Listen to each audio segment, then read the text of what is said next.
Hi everybody, this week in Signets we're learning about dinosaurs and dragons, and I've got a lovely story to read to you. It's by Julia Donaldson and it's called Tyrannosaurus Drip. Hope you enjoy it. In a swamp beside a river, where the land was thick with veg, lived a herd of duck-billed dinosaurs who roamed the water's edge. And they hooted up with rivers, and they hooted up with reeds, and they hooted up with bellyfuls of juicy water weeds. Now across the rushy river, on a hill the other side, lived a mean Tyrannosaurus with his grim and grisly bride. And they shouted up with hunting, and they shouted up with war, and they shouted up with bellyfuls of duck-billed dinosaurs. But the two Tyrannosauruses, so grisly, mean and grim, couldn't catch the duck-billed dinosaurs because they couldn't swim.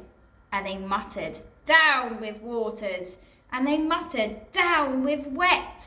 And they muttered, "What a shame that bridges aren't invented yet."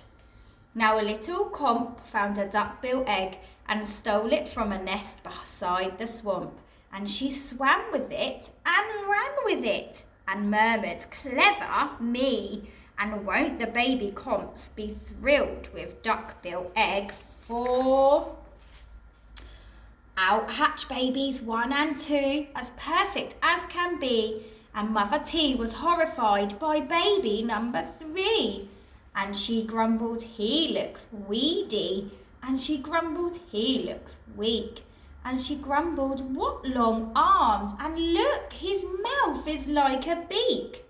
'He just needs feeding up,' said Dad, and gave the babies some meat.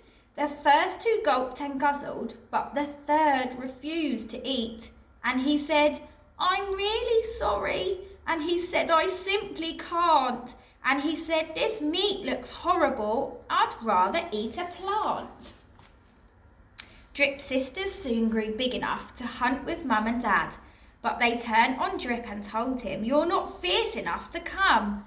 And he cried, 'They've gone without me.' And he cried, 'Alack-a-day.' And he cried, 'This doesn't feel like home. I'm going to run away.' So he ran off to the river, where he saw a lovely sight, a herd of duck-billed dinosaurs all hooting with delight. And they hooted up the rivers, and they hooted up with reeds, and they hooted up with bellyfuls of juicy water weeds.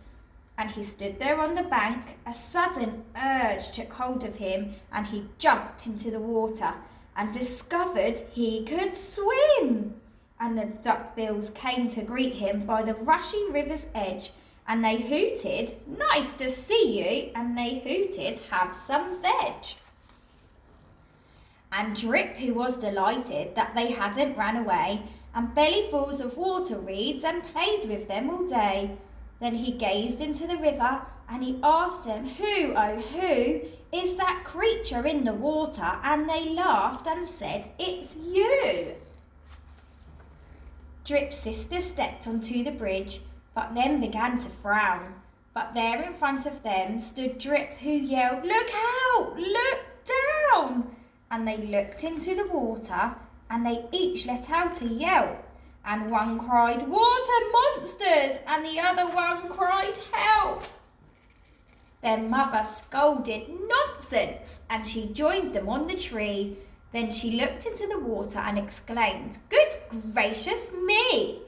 The 3 of them stood trembling, and Dad said, "Get a grip!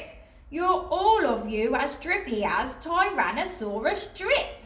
He strode onto the bridge and scoffed, "I bet there's nothing there." Then he looked into the water and he jumped into the air. And how the duckbills hooted when he landed with a crash, and the tree bridge broke, and 4 Tyrannosauruses went splash! And spluttering and clinging to the branches of the tree, they went whooshing down a waterfall and all the way to sea. And the duckbills hooted happily, "Hip, hip, hip, hip, hooray, for the heroic one and only Duck-bill Drip." Thanks for listening. See you soon.